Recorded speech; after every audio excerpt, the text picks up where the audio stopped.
मोहनपुर गांव के स्कूल में गणतंत्र दिवस की तैयारी चल रही थी। सभी बच्चे कक्षा में उपस्थित हुए। सभी ध्यान दें, इस गणतंत्र दिवस पर हमारा गांव सभी बच्चों के लिए एक भव्य फैंसी ड्रेस प्रतियोगिता आयोजित कर रहा है। हमारे स्कूल के बच्चों के लिए ये फैंसी ड्रेस प्रतियोगिता बहुत खास है, क्योंकि गणतंत्र दिवस पर देशभक्ति दिखाने का ये एक शानदार अवसर होगा। इसलिए सभी बच्चे अभी से तैयारी शुरू कर लीजिए और अपने लिए अच्छी अच्छी ड्रेस बनवा लीजिए। अब आप लोगों को बहुत मेहनत करनी है और अपने लिए एक अच्छी ड्रेस का प्रबंध करके फैंसी ड्रेस प्रतियोगिता में भाग लेना है। क्लास में पढ़ने वाली गांव के जमींदार की बेटी सीमा बहुत ही घमंडी थी। उसे अपने पिता के पैसों का बहुत घमंड था। जैसे ही क्लास टीचर बाहर गए, सीमा घमंड से बोली, ये फैंसी ड्रेस प्रतियोगिता तो मैं ही जीतूंगी। मैं शहर से अपने लिए बढ़िया ड्रेस मंगवाऊंगी। आज ही पिताजी को जाकर बात करती हूँ।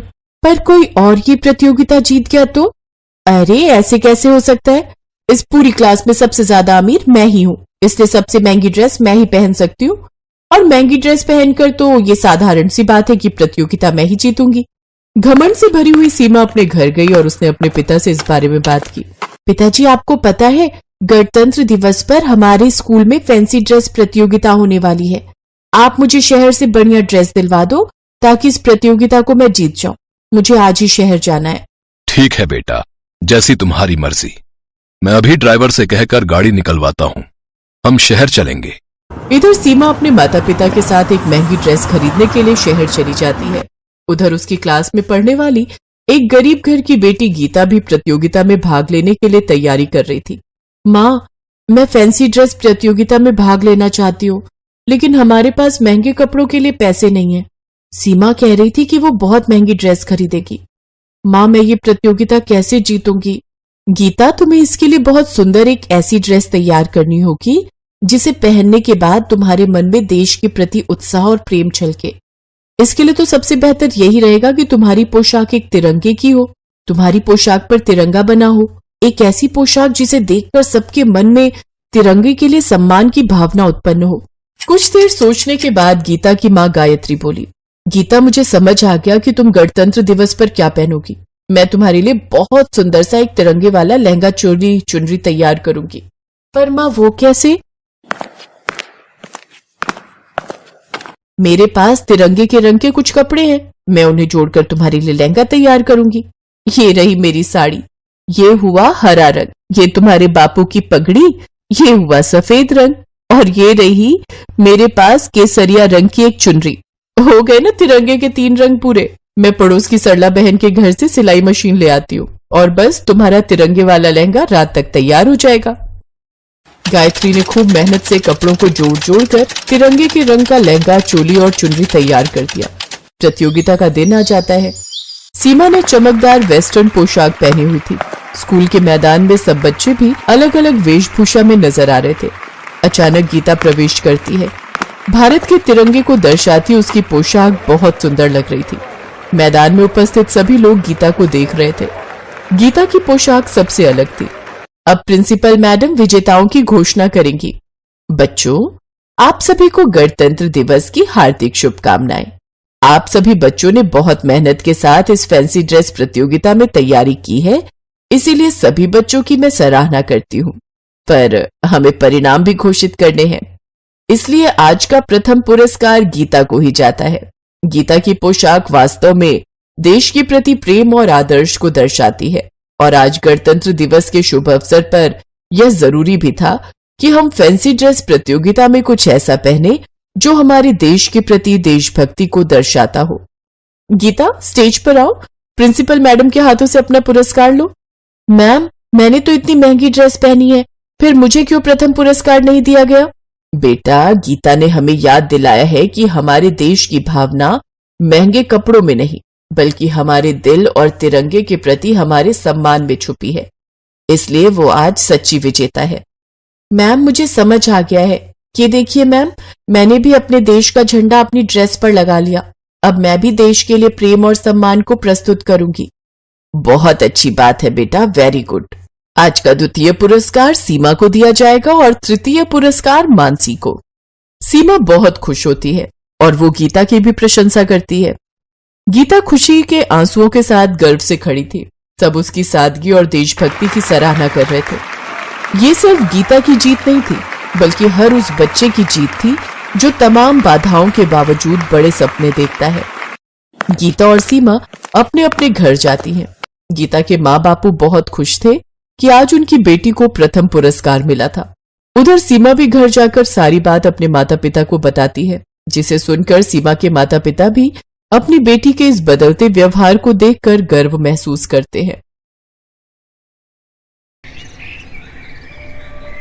सुनीता मिस्टर शर्मा के घर काम करती है। शर्मा जी स्वभाव के बहुत दयालु और मिलनसार व्यक्ति हैं। शुक्रिया साहब, आपने मेरे दीपक का एडमिशन इतने बड़े स्कूल में करवा दिया। आपका मुझ गरीब पर बहुत बड़ा एहसान है। कोई बात नहीं सुनीता, बल्कि अच्छा ही है। दीपक अच्छे स्कूल में पढ़ लिख जाएगा तो बड़े होकर वो तुम दोनों का सहारा बनेगा। इसमें शुक्रिया की कोई बात नहीं। अच्छा मालिक, अच्छा मेम साहब, चलती हूँ। मम्मी, मैं ये सब क्या सुन रहा हूं? दीपक मेरे स्कूल में एडमिशन ले रहा है। अब वो हमारी नौकरानी सुनीता का बेटा मेरे स्कूल में और मेरी क्लास में पढ़ेगा। मैं ये कभी बर्दाश्त नहीं कर सकता। क्या करूं बेटा, तेरे पापा तो बहुत ही सीधे हैं। जरा सा सुनीता ने उनके आगे 4 आंसू क्या बहा दिए, उन्होंने फौरन स्कूल के प्रिंसिपल को फोन मिला दिया। वो दीपक अपने स्कूल में फर्स्ट आया था, इसलिए उसे आसानी से तेरे स्कूल में एडमिशन मिल गया। बाकी तू चिंता मत कर, उस दीपक को मुंह लगाने की कोई जरूरत नहीं है। रितु, तुम अपने बेटे को ये क्या पट्टी पढ़ा रही हो? ऐसी बातें कौन सिखाता है? दीपक हमारे घर काम करने वाली सुनीता का बेटा है, तो इसमें हर्ष क्या है? उसे भी पढ़ने का पूरा हक है। उसके पिता बीमार रहते हैं, दोनों पति पत्नी इतना नहीं कमा पाते। अगर हमने दीपक का एडमिशन करवा भी दिया तो पढ़ लिख कर अपने माता पिता का सहारा बनेगा। हमें तो खुश होना चाहिए कि हम किसी की मदद कर रहे हैं। अरे हर किसी की मदद ही करते रहेंगे क्या? कुछ तो सोचना चाहिए। अगर दीपक क्लास में हमारे बेटे रोहन से आगे निकल गया तो कभी सोचा है? वैसे भी मैंने सुना है 5th क्लास में अपने स्कूल में फर्स्ट आया था। मैंने रोहन को कह दिया है कि उससे डरने की जरूरत नहीं है, वो अपनी पढ़ाई पर ध्यान दे। हमारा रोहन किसी से कम थोड़ी है। अगले दिन से सुनीता का बेटा दीपक भी स्कूल जाने लगा, पर रोहन दीपक के साथ अच्छा व्यवहार नहीं करता था। 26 जनवरी आने वाली थी। रोहन की क्लास में भी सब बच्चे रिपब्लिक डे की तैयारी कर रहे थे। बच्चों, 2 दिन बाद गणतंत्र दिवस है। आप सब बच्चे चार्ट पेपर पर 26 जनवरी के लिए सुंदर ड्राइंग बनाकर लाओगे। जिन बच्चों की ड्राइंग सबसे अच्छी होगी, उन बच्चों को प्रिंसिपल मैम की तरफ से इनाम दिया जाएगा। इसलिए आप सब पूरी मेहनत के साथ ड्राइंग बनाने की तैयारी शुरू कर दीजिए। देखना पीयूष, सबसे सुंदर ड्राइंग मैं ही बनाकर लाऊंगा। ओए दीपक, सुन, एडमिशन तो तूने मेरी क्लास में ले लिया, पर याद रख, तू मेरे से आगे इस स्कूल में नहीं बढ़ सकता। पहले वाले स्कूल में तो तू फर्स्ट आ गया, पर यहां हर चीज में सिर्फ रोहन फर्स्ट आता है। कोई बात नहीं रोहन, अगर तुम जीते तब भी मुझे इतनी खुशी होगी जितनी मुझे अपने जीतने पर होगी। यार रोहन, तू इस दीपक से इतना चिढ़ता क्यों है? ये तो तेरे से बहुत अच्छे से बात करता है। तू जानता भी है ये मेरे घर काम करने वाली नौकरानी का बेटा है। ये लोग बहुत गरीब हैं, इतने फटे हुए कपड़े पहनते हैं, इतने पुराने से टूटे हुए घर में रहते हैं ये लोग। एक दिन इसकी मम्मी काम पर नहीं आई थी तो मैं मम्मी के साथ देखने गया था। बहुत अंदर गंदी सी गलियों में जाकर इनका घर है, सारी झुग्गी झोपड़ी बनी हुई है वहां। सचमुच बहुत बदबू आ रही थी। अच्छा हुआ तूने मुझे बता दिया, मैं तो रोजाना नहाकर आता हूँ और कभी कभी ये मेरे साथ लंच भी कर लेता है। अब तो मैं इसके साथ बिल्कुल भी बैठकर लंच नहीं करूंगा, नहीं तो मेरे पास से भी बदबू आने लगेगी। रोहन और पीयूष की बातें सुनकर दीपक की आंखों में आंसू आ जाते हैं, पर वो अपने आप को संभाल लेता है। घर जाकर दीपक अपनी मम्मी सुनीता से कुछ पैसे मांगता है। मम्मी, मुझे स्कूल में गणतंत्र दिवस पर चित्र बनाकर ले जाना है। मुझे थोड़ा सा सामान खरीदना है। पापा से पैसे मांग लो क्या? नहीं नहीं दीपक, पापा से मत मांग। काम से थके हुए हैं, सोने दे। मैं शाम के बर्तन करने जा रही हूँ, मालकिन से कुछ रुपए उधार ले आऊंगी। तू परेशान मत हो। अच्छा बेटा, कुंडी लगा ले, मैं थोड़ी देर में आती हूँ। सुनीता काम पर जाती है। वो जैसे ही कुछ रुपए उधार मांगती है, मालकिन रितु उसे ताने देने लगती है। ये ले पकड़, पूरे 100 रुपए हैं, इस महीने की तनख्वाह में से काट लूंगी। और हाँ, जो स्कूल फीस के पैसे जमा करवाए थे वो भी इस महीने से तनख्वाह में से काटने शुरू कर रही हूँ।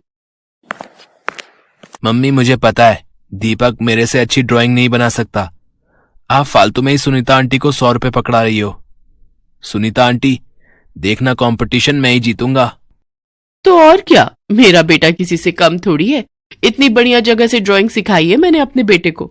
बहुत अच्छी ड्राइंग करता है मेरा रोहन। सुनीता रोहन की बातों पर मुस्कुरा देती है और 100 रुपए लेकर घर लौट आती है। दीपक 26 जनवरी के लिए चित्र बनाने का सामान खरीद लाता है और एक बहुत ही सुंदर चित्र तैयार करता है। उधर रोहन भी अपनी ड्राइंग बना रहा था। अगले दिन सब बच्चे स्कूल में अपना अपना चार्ट पेपर लेकर पहुंचते हैं। रोहन अपना चार्ट पेपर घर पर ही भूल जाता है। पीयूष, अब मैं क्या करूंगा? मुझे कुछ समझ नहीं आ रहा। मैंने इतनी मेहनत से ड्राइंग तैयार की थी। हाँ, चल अच्छा हुआ तो चार्ट पेपर घर पे भूल आया। अब इस ड्राइंग कंपटीशन को मैं ही जीतने वाला हूँ। ये देख, मैंने कितना सुंदर रिपब्लिक डे का चित्र बनाया है। अच्छा, मैं तो हॉल में जा रहा हूँ। अब तू क्या करेगा आकर? तू यहीं क्लास में बैठा रहे। रोहन और जोर जोर से रोने लगता है। तभी दीपक उसके पास आता है। रोहन, ये लो, तुम मेरी ड्राइंग स्टेज पर दिखा दो। किसी को कुछ पता नहीं चलेगा। मैं जानता हूं तुम्हारा बहुत मन था कि तुम इस कंपटीशन में भाग लो, इसलिए तुम मेरी ड्राइंग शीट दिखाकर इस कंपटीशन में भाग ले सकते हो। अगर मैंने तुम्हारा चार्ट पेपर स्टेज पर दिखा दिया तो तुम क्या दिखाओगे, उसकी तुम चिंता मत करो। मेरे पास एक और ड्राइंग है, ये देखो, मैं ये वाली दिखा दूंगा।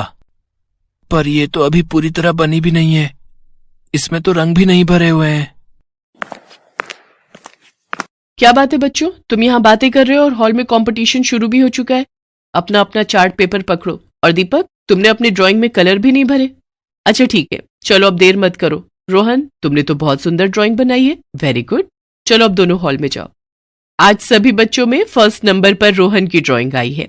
सब बच्चे रोहन के फर्स्ट आने पर जोरदार ताली बजाएंगे। सेकंड नंबर पर ध्रुव, एक बार ध्रुव के लिए भी जोरदार तालियां। और थर्ड नंबर पर पीयूष, पीयूष के लिए भी जोरदार तालियां। रोहन तो अपना चार्ट घर पर ही भूल आया था, फिर इसके हाथ में ये चार्ट पेपर किसका है जिसकी वजह से ये फर्स्ट आया है? प्रिंसिपल मैम के हाथों से रोहन को प्रथम पुरस्कार मिलता है। रोहन दीपक की तरफ ही देख रहा था। वो बहुत शर्मिंदा था और मन ही मन सोच रहा था, मैंने दीपक को हमेशा गरीब और नौकरानी का बेटा बोला। कितनी नफरत करता था मैं दीपक से, पर आज मुझे फर्स्ट प्राइज जीतते देखकर भी दीपक के चेहरे पर कितनी खुशी है। पर इस इनाम का असली हकदार तो दीपक है। मुझे ये सच्चाई प्रिंसिपल मैम को बतानी ही होगी। प्रिंसिपल मैम, मुझे आपसे कुछ कहना है। इस इनाम का असली हकदार मैं नहीं बल्कि दीपक है। आप ये प्राइज उसको दे दीजिए मैम। मैं तो अपना चार्ट पेपर घर पर ही भूल आया था, पर दीपक ने मुझे अपना चार्ट पेपर दे दिया। ये ड्राइंग दीपक ने की है। रोहन सारी बात हॉल में मौजूद टीचर्स और बच्चों के सामने कहता है। प्रिंसिपल मैम रोहन की ईमानदारी पर बहुत खुश होती हैं। एक ट्रॉफी रोहन के लिए भी लाई जाए। तुम दोनों हमारे स्कूल का गौरव हो। God bless you both. इसके बाद स्कूल में 26 जनवरी के लिए कार्यक्रम प्रस्तुत होते हैं। सब बच्चे मिलकर धूमधाम से रिपब्लिक डे मनाते हैं। घर आकर रोहन सारी बात अपने मम्मी पापा को बताता है। रोहन की मम्मी रितु भी दीपक के इस व्यवहार से बहुत खुश थी। उस दिन के बाद मालकिन रितु ने भी अपना व्यवहार बदल लिया। रोहन भी अब दीपक का अच्छा दोस्त बन गया था। हेलो दोस्तों, कैसे हैं आप सब? हमारी कहानियाँ देखने के लिए हमारे चैनल को सब्सक्राइब कीजिए और हाँ, बेल आइकॉन पर क्लिक करना मत भूलिएगा।